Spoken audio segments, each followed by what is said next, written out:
दुनिया की सबसे बड़ी सुपर पावर कही जाने वाली कंट्री अमेरिका के पास अब सिर्फ 5 महीने की जंग के बाद ही गोला बारूद और हथियार खत्म होने की नौबत आ गई है। ये कोई मनगढ़ंत बात नहीं है, बल्कि खुद अमेरिकी उपराष्ट्रपति जेडी वेंस और टॉप सैन्य अधिकारियों ने राष्ट्रपति डोनाल्ड ट्रंप को बंद कमरे में यही बात समझाई है। जंग में ईरान को झुकाने निकले ट्रंप को अचानक ही महसूस हुआ कि वो जिस दलदल में उतर चुके हैं, वहां बिना किसी तैयारी के अब आगे बढ़ना खुद अमेरिका की नेशनल सिक्योरिटी के लिए भारी पड़ सकता है। इसके बाद ट्रंप प्रशासन ने अचानक हवाई हमलों को रोकने का फैसला ले लिया। दुनिया को दिखाने के लिए इसे बातचीत और कूटनीति के लिए एक मौका बताया गया, लेकिन पर्दे के पीछे का असली सच गोला बारूद का संकट है। तो सवाल उठता है कि मिडिल ईस्ट में ट्रंप का नया गेम प्लान अब आखिर है क्या? ईरान को जंग में उलझाकर वो कैसे पूरे ही खाड़ी देशों की बिसात को बदलने में लगे हुए हैं? चलिए समझते हैं इसे आसान भाषा में और सटीक तरीके से। पहले जानते हैं कि ट्रंप का जो प्लान ए है वो फ्लॉप क्यों हुआ। ट्रंप का शुरुआती प्लान बहुत ही आक्रामक था। ईरान में सत्ता परिवर्तन यानी रेजिम चेंज करवाकर अपनी जीत का ढोल बजाना चाहते थे, लेकिन ईरान उतना आसान टारगेट साबित नहीं हुआ। ईरान के सुप्रीम लीडर मोज्तबा खामनेई ने यह साफ कर दिया कि हिजबुल्लाह के साथ वो डटकर खड़े हैं। उन्होंने अमेरिका को चेतावनी दी कि 5 महीने से जारी संघर्ष की भारी कीमत चुकानी पड़ेगी। ईरान ने दुनिया के सबसे अहम ऑयल ट्रेड रूट यानी होर्मुज जलडमरू मध्य पर अपना नियंत्रण ढीला करने से साफ इनकार कर दिया। हालांकि ओमान के जरिए डिप्टी फॉरेन मिनिस्टर लेवल की बातचीत के संकेत मिले, लेकिन बात आगे नहीं बढ़ पाई।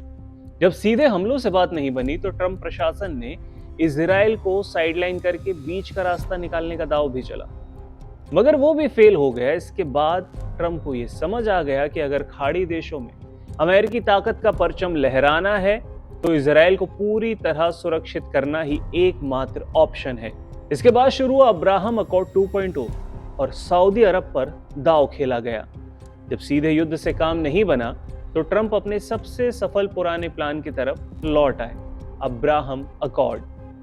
सितंबर 2020 में ट्रंप ने अपने पहले कार्यकाल के दौरान एक ऐतिहासिक समझौते की शुरुआत कराई थी, जिसका मकसद इजराइल और अरब कंट्रीज के बीच दुश्मनी को खत्म करके रिश्तों को सामान्य करना था।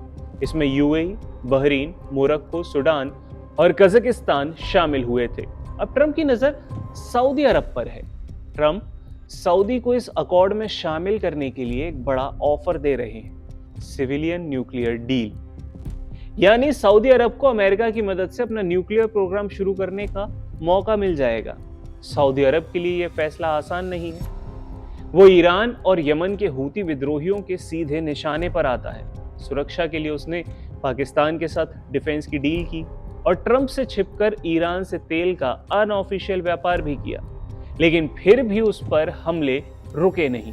ऐसे में अपनी सुरक्षा के लिए सऊदी के पास देर सवेर अमेरिका के पाले में आने और इस समझौते से जुड़ने के अलावा कोई ज्यादा ऑप्शंस बचते नहीं हैं।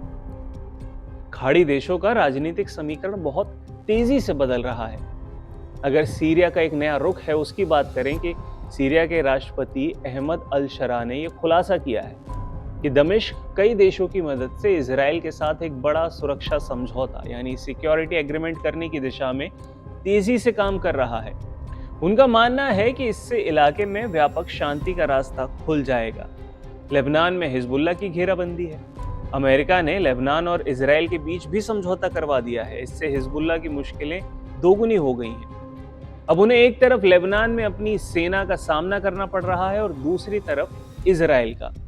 अगर सऊदी अरब भी इजराइल के साथ समझौते पर दस्तखत कर देता है तो कतर, इराक और ओमान जैसे देशों की झिझक भी अपने आप खत्म हो जाएगी और वो भी शायद इस अकॉर्ड से जुड़ जाएंगे। अब जो पूरा मास्टर प्लान है वो है ईरान को अलग थलग करने का। अगर सभी प्रमुख अरब कंट्रीज इजराइल के साथ हाथ मिला लेते हैं तो ईरान पूरे खाड़ी रीजन में एकदम आइसोलेट हो जाएगा, अलग थलग पड़ जाएगा।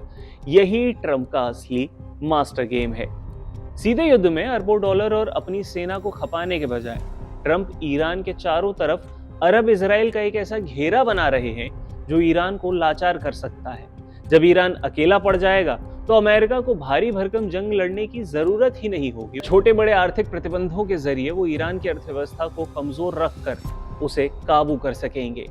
इस पूरी रणनीति के बीच इजराइल के प्रधानमंत्री बेंजामिन नेतन्याहू अमेरिका के लिए रवाना हो चुके हैं। ट्रंप के दूसरे कार्यकाल में नेतन्याहू की ये 8वीं मुलाकात होगी, जो किसी भी इंटरनेशनल लीडर के लिए एक रिकॉर्ड है। नेतन्याहू ने खुद कहा कि इस मीटिंग में ईरान सबसे इंपॉर्टेंट मुद्दा होगा।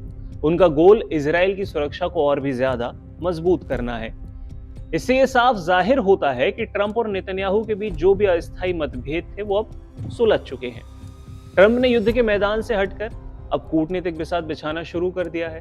ईरान को जंग में उलझाए रखकर अरब देशों को एकजुट कर इजराइल को सेफ करना और ईरान को पूरी तरह से अलग थलग कर देना, यही ट्रंप का नया और बड़ा गेम है, जो मिडिल ईस्ट की पूरी जियोपॉलिटिक्स को नए सिरे से लिखने की तैयारी कर रहा है।